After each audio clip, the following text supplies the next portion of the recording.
안녕하십니까. 이번 주에 읽어본 책은 피파맘 그레니 지은 시그널이라는 책입니다. 그 일상의 신호가 알려주는 격변의 세계 경제 항해법이라는 부제를 갖고 있고요.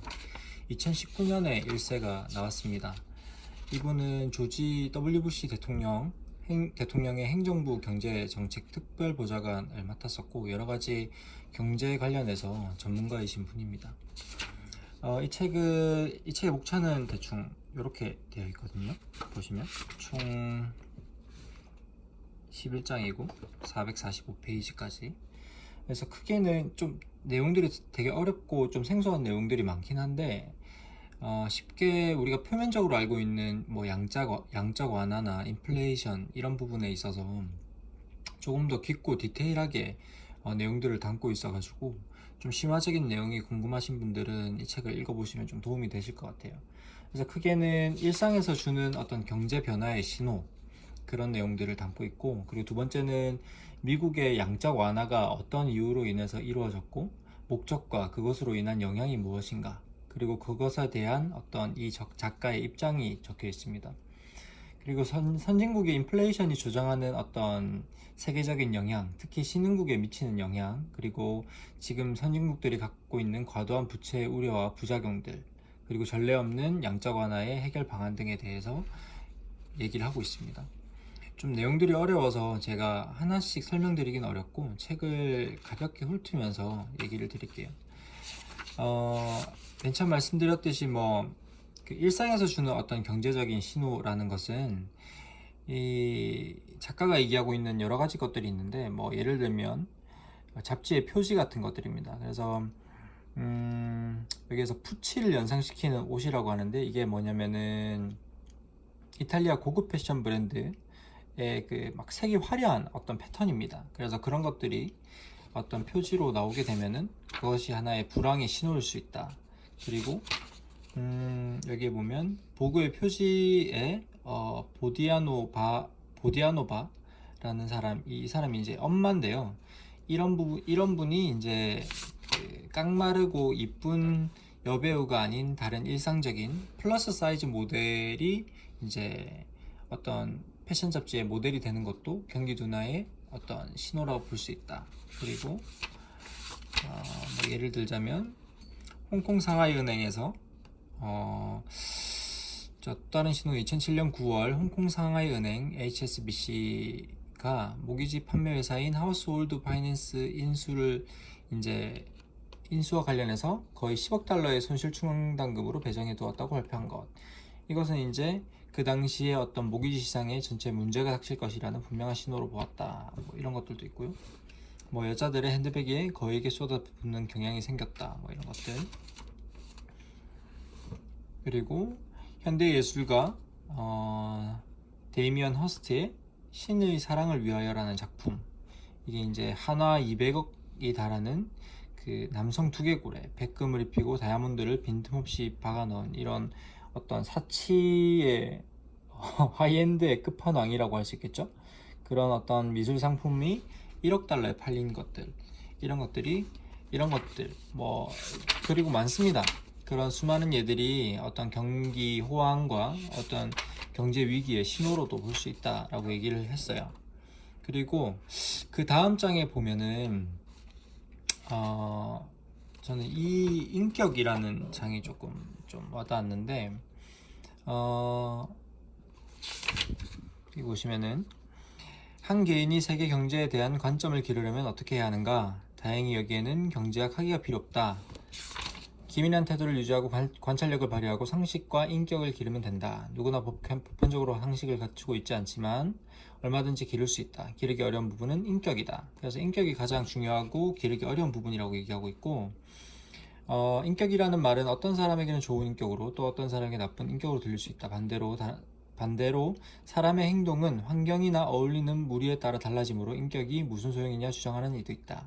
내가 말하는 인격은 군중의 사고가 아니라 자신만의 사고에 따라 세계관을 정립하는 능력이다. 즉 약간 대중심리에 의해서 움직이는 것이 아니라 본인만의 해석과 결단 그리고 판단을 할 수 있는 그런 것을 얘기하는 것 같아요. 그래서 여기에 좀 몇 장에 걸쳐서 그런 얘기를 해주고 있습니다. 방금 말씀드렸듯이 만약 남들과 똑같은 관점이라면 비쌀 때 사고 쌀 때 파는 지극히 인간다운 경향에 똑같이 빠지게 될 것이다. 군중과 똑같이 행동하면 마음이 편하다. 그러나 모든 행동이 확연해졌다는 것은 모두가 똑같은 행동을 했으며 이 투자에서는 더 건질 가치가 거의 없거나 전혀 없다는 뜻이다. 따라서 계산된 위험 감수는 다수와 다른 관점을 가지는 것을 뜻한다. 무슨 말씀인 줄 알겠죠? 자, 그리고 그 인격의 연장선상에서 엣지워크라는 얘기를 해주고 있어요. 이 엣지워크가 뭐냐면 여기 보시면은 미국의 소설가 어니스트 허밍웨이는 진정한 스포츠는 단 세 가지다. 자동차 경주, 산악, 등반 그리고 투우다. 이게 무슨 말이냐면 나머지 이제 어떤 우리가 뭐 축구나 야구 같은 경우는 다 그냥 게임일 뿐이다.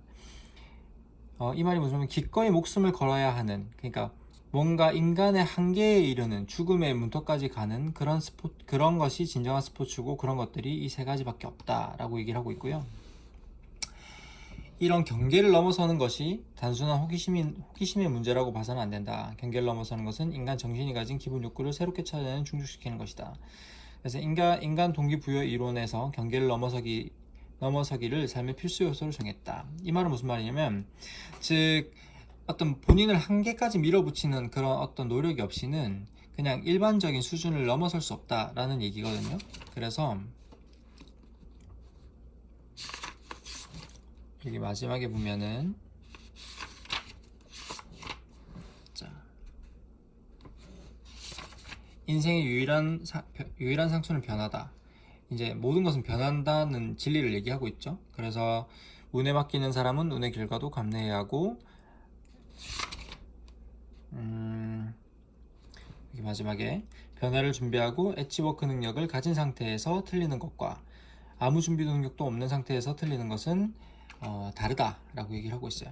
그러니까 즉 그런 치열한 태도에 그리고 본인을 끝까지 밀어붙이는 태도의 어떤 준비가 필요하다라는 거죠. 그것 외의 준비는 사실은 거의 무의미하다라는 얘기로도 해석할 수 있겠습니다. 여왕에게 보내는 편지 챕터는 조금 넘어서고 여기서도 하나 조금 인상적인 시그널의 예가 나오는데 여기 보면 역사적으로 살펴봐도 은행이 터무니없이 높은 예금 이자를 지급하는 경우는 예탁금 부족에 시달릴 때일 뿐입니다. 이 말이 무슨 말이냐면 지난번 위기 때 영국 상당수의 연기금 펀드가 이자를 가장 많이 준다는 이유 하나만으로 아이슬란드의 한 은행에 연금 적립금을 예탁했다.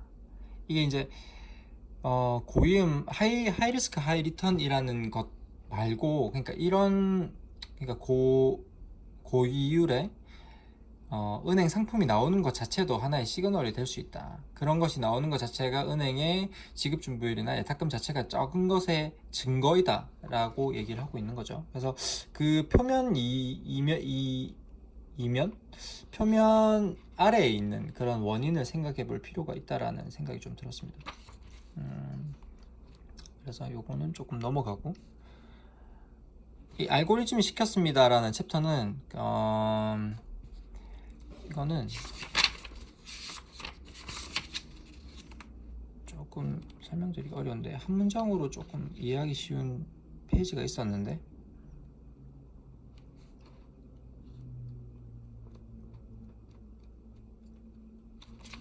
여기인가? 여기입니다. 자, 그렇다면 왜 그들은 팔지 않았는가? 그러니까 자, 읽어볼게요. 왜 그들은 팔지 않은가? 이번에도 답은 알고리즘이다. 남보다 일찍 판다는 것은 가격이 오르는 중에 판다는 것이다. 일찍 판다는 것은 남보다 실적이 저조해진다는 뜻이고 고객과 직장을 잃게 된다는 뜻이다. 영국에선 이를 토니 다이 효과라고 한다. 토니 다이는 위기를 정확히 예측했다가 모두의 조롱을 사고 닥터 둠이라는 별명을 얻은 영국 펀드 매니저이다. 그는 남들보다 1년 일찍 팔았다. 이것은 그가 시장과 동료들보다 실적이 저조했다는 뜻이다. 그리고 그는 해고당했다. 즉 알고리즘을 시켰다는 것은 앞에서 말씀드린 대중의 판단과 동일하게 행동한다 라고 볼 수 있겠죠. 그리고 지금 현재 프로그래밍 매도라든가 우리 모두 그러니까 거대한 어떤 매수 매도의 흐름은 이런 알고리즘에 의해서 흘러가는 것이다. 그것과 약간 반대되는 패턴과 그런 인사이트를 가져야 한다 얘기로 해석을 할 수 있겠습니다. 그리고 여기 부채 문제는 진짜로 존재하는가? 여기에 보면은 캐나다 통화정책 전문가 윌리엄 화이트가 세계 시장에서 거래되는 파생 상품의 가치를 합산했더니 1200조 달러라는 숫자가 나왔다. 그리고 미국, 영국을 비롯한 여러 과다 채무국이 모든 국민에게 100%의 소득세를 부과한다고 해도 국가 부채를 모두 상환하는데 10년이 넘게 걸린다는 사실을 알면 정신이 번쩍 든다. 이 작가는 이 부채 문제에 대해서 되게 조금 부정적으로 보고 있습니다. 그래서 현재 미국 정부가 직접적으로 경제 시장에 관여를 하고 있고 양적 완화를 하는 것에 대해서 물음표를 좀 던지고 있는 입장이긴 해요. 그리고 이것을 어떻게까지 표현을 했냐면, 자, 여기 보세요. 이 금융위기, 2008년 금융위기를 진짜 좀 쉽게 적어 놓은 것 같아요. 지난 금융위기에는 미국 정책 위반자들이 몰락한 은행을 파산하도록 놔두는 대신에 성급하게 구제금융을 결정한 이유도 여기에 있다. 그들은 은행 도산의 결과가 대중이 이해할 수 있는 수준보다도 훨씬 클 것이라고 생각을 했고, 그래서 그들은 대중이 몇 년 후에나 그 결과를 이해할 만한 방식으로 부채를 관리하기로 했다. 자, 이거를 결과적으로는 납세자에게 효과적으로 그것을 전가했다라고 돼 있어요. 그리고 이것은 손실의 사회주의화였다 라고 하고 있습니다. 어떤 이야기인지 좀 아시겠죠? 그러니까 양적 완화라는 것에 대해서 조금 다른 방식으로 설명을 해주고 있어요. 그러니까 먼 미래의 돈을 국가가 끌어와서 망해야 당연히 시장 시스템에 의해서에 따르면 망했어야 하는 은행을 구제해주고 그 피해를 고스란히 국민이나 시민에게 장기적으로 이제 세금으로 전가를 한 것이죠. 자, 그리고 여기에서 보면 우리가 평소에 알지 못하는 채무 불이행에 대한 어떤 개념들이 나옵니다. 흔히 부채 상환 기간을 맞추지 못하면 우리가 채무 불이행이다, 디폴트를 선언했다, 아르헨티나가 그랬듯이 그런 얘기를 하는데, 여기는 조금 더 경제적인 그 지식들이 나와요. 그래서 불가피하게 벌어지는 채무 불이행이라고 했고요. 여기 보면은 채무 불이행 선고, 가장 직접적인 거죠. 2001년에 아르헨티나가 선언했던 거, 우리는 돈을 갚을 수 없습니다, 능력이 안 됩니다. 그럼으로 인해서 다른 나라들, 그 나라에 돈을 빌려준 외국인 채권단과 국가의 연쇄 부도를 불러일으켜오는 행위. 그리고 헤어컷이라는 게 있어요. 이거는 뭐냐면, 채무는 당연히 상환하지만 그 시기를 조금 늦추거나 액수를 조금 줄일 것이다. 우리 그 카드 리볼빙이랑 좀 비슷한 거겠죠. 여기 보시면은 가장 최근 헤어컷은 그리스, 두바이, 아일랜드였다, 이런 얘기를 하고 있고. 자, 우리가 알지 못하는, 자, 긴축재정. 이 정부에서 이제 예산을 좀 타이트하게 써야 된다는 긴축재정 자체도 채무 불이행의 또 다른 형태다라고 얘기를 하고 있어요. 예를 들면 연금을 55세에서 65세부터 지급하기로 약속했지만 재원을 마련하지 못하면 국가는 시민들에게 은퇴 연령을 늦추고 오래 일하라고 요구한다. 혹은 공항 이용료가 오르거나 교통 통행세가 올라가거나, 그 다음에 심지어는 2번 쓰레기를 수거하고 일주일에 6일 우편물을 배달하기로 약속했지만 지금은 그 비용을 감당할 수 없어 그 피리어드를 줄인다, 이런 거 있잖아요. 이런 것들도 다른 형태의 채무 불이행. 그 다음에 평가절하. 여기 보시면은 국내 재화 서비스의 값을 떨어뜨리기 위해 타국 통화 대비 자국 통화의 가치를 하락하는 것을 용인하거나 일부러 그렇지 않게 만들기도 한다. 이런 것도 다른 형태고. 그 다음에 인플레이션, 이게 이 책에서 가장 강조하고 있는 겁니다. 인플레이션은 금리를 인위적으로 억누르는 것은 여신기관, 즉 저축자를 희생시켜 차입자를 지원하는 것이다. 이게 무슨 말이냐면, 그러니까 저축해 있는 돈은 현금의 가치가 급격하게 떨어지잖아요. 인플레이션이 생기면, 물가가 올라가면. 그것을 국가가 주도해서 한다는 것은 통화 팽창은 몰수나 수용은 아니지만 과세의 한 형태이기 때문에 사회 안에서 힘의 균형을 강제로 이전하는 것이다 라고 얘기를 하고 있습니다. 그리고 쉽게 얘기해서 여기 뒤에 나올 텐데, 미국이 어떻게 인플레이션으로 국가의 부채를 채무 불이행했는가? 그건 제가 좀 이따가 나오면은 설명드릴게요. 그래서 이렇게 인플레이션을 조정을 하면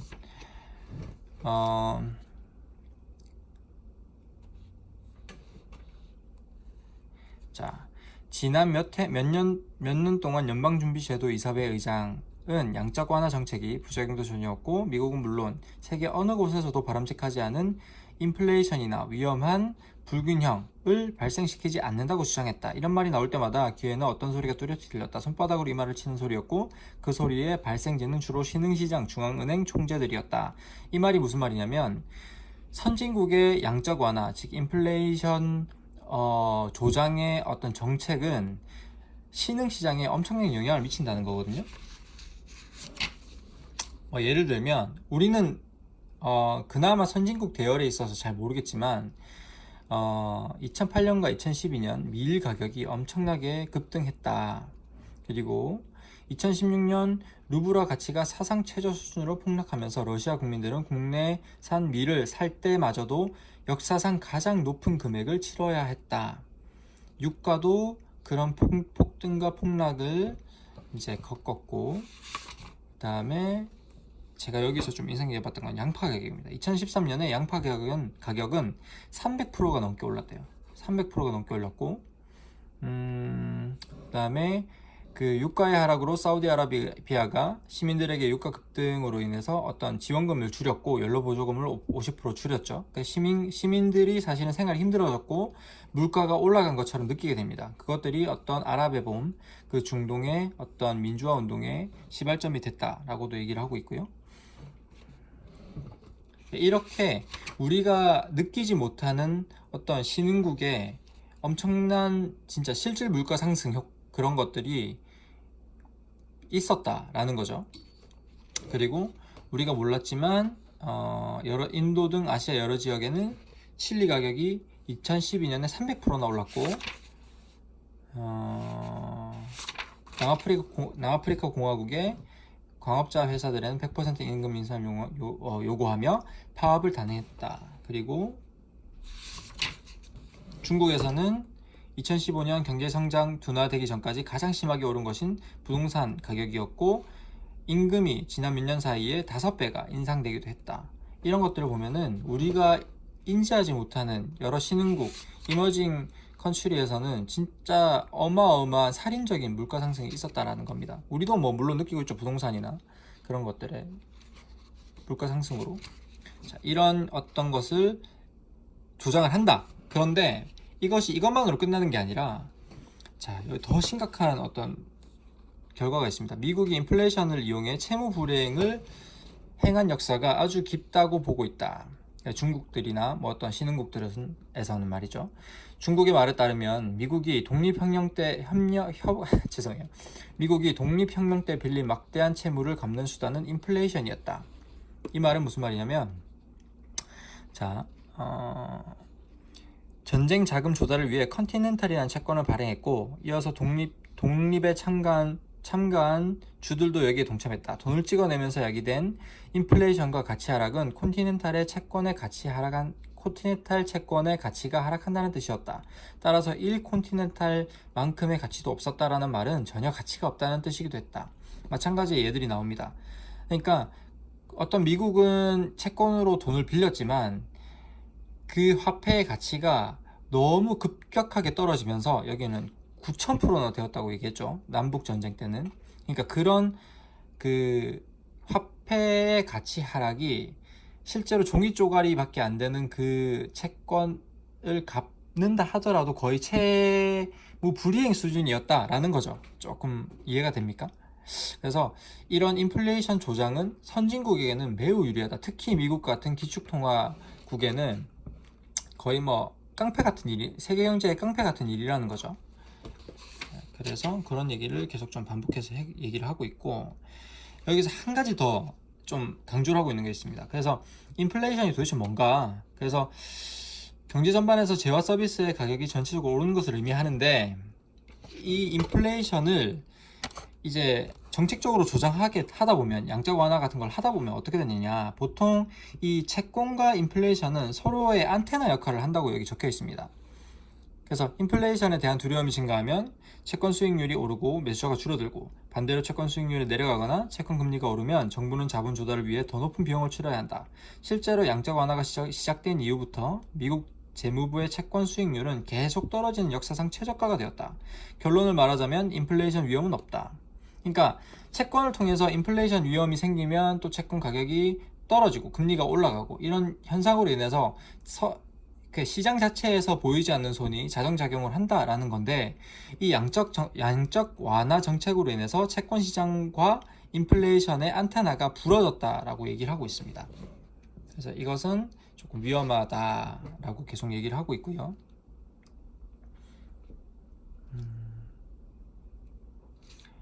그래서 여기서 하나 더, 바이플레이션이라는 얘기가 나오거든요. 인플레이션과 디플레이션이 겹쳐서 오는 현상. 그래서 살면서 꼭 필요한 물건들의 가격은 오르고 필수품이 아닌 것들의 가격은 떨어지고 있는 현상. 그래서 뭐 우리가 흔히 하는 인플레이션, 디플레이션이 아닌 바이플레이션의 어떤 시대에 우리가 살고 있는 것일 수도 있다라는 얘기를 하고 있습니다.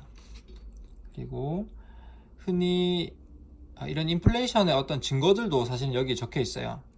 그런 것들도 보이면은 제가 설명드릴 텐데, 그거는 아까 좀 지나간 것 같기도 하고, 뭐 예를 들면 치약의 구멍을 늘려서 치약 소비를 늘게 한다거나, 어떤 과자의 그 부피를 줄인다거나, 뭐 슈링크플레이션이라고 그랬나? 하여튼 그런 것들도 일종의 인플레이션의 증거고 현상이다, 결과다 라고 얘기를 하고 있습니다. 자, 그렇게 해서 쭉 이제 시간이 좀 많이 지났기 때문에 빠르게 넘어가서,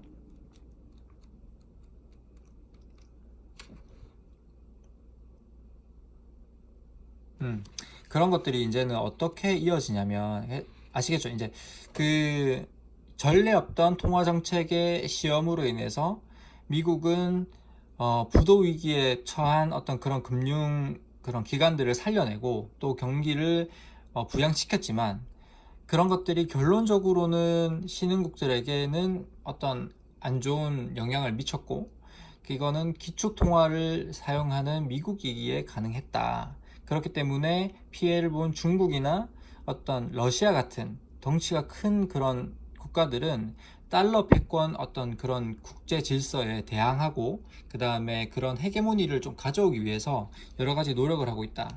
아시아 인프라스트럭처 개발은행을 중국이 이제 2016년인가 설립을 했죠. 이제 그런 것과 같은 역할, 그리고 크림반도에서의 나토와 러시아의 어떤 그런 어떤 군사적 그 긴장감, 그런 것들이 뒤에 쭉 적혀 있습니다. 그런 뭐 전투기가 몇 미터에 이르르는 위험한 상황까지 뭐 러시아 전투기와 미국 전투기가 접근을 했다거나, 그 다음에 중국의 그 어디지? 남중국 해였나? 거기에 어떤 군사적 긴장 좀 어렵네요. 제가 그쪽 잘 모르는데, 긴장 그런 현상들, 그런 것들을 뒤에 좀 적어주고 있습니다.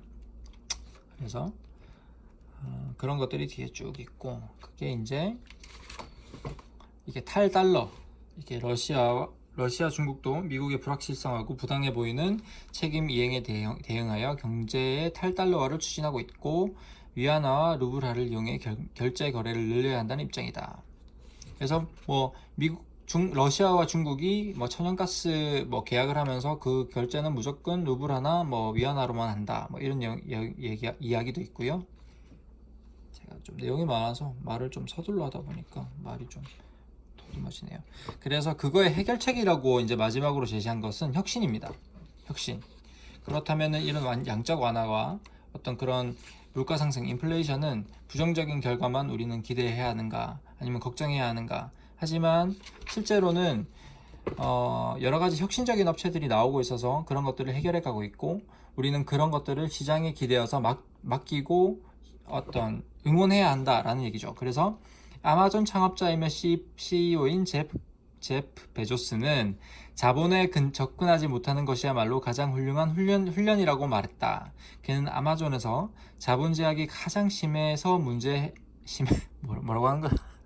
그는 아마존에서 자본 제약이 가장 심해서 문제 해결 수단이라는 창의성과 상상력이 전부했던 팀들이 오히려 가장 성공적인 사업 결정을 내렸다. 이 말은 무슨 말이냐면 자본으로 모든 걸 해결하는 것이 아니라 그것이 부족할 때 좀 더 창의적이고 새로운 해결책을 제시했었다라는 걸 얘기를 하는 거예요.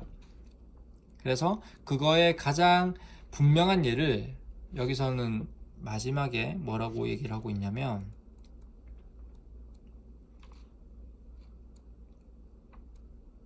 여기 또 얘기하고 있죠. 여기서 또 이 양적 완화에 대해서 비난을 하고 있습니다.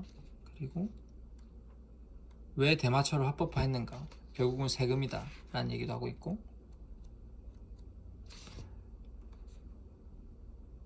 아까 말씀드린 채권 시장과 인플레이션의 어떤 더듬이 역할, 안테나 역할 여기서 얘기를 하고 있죠.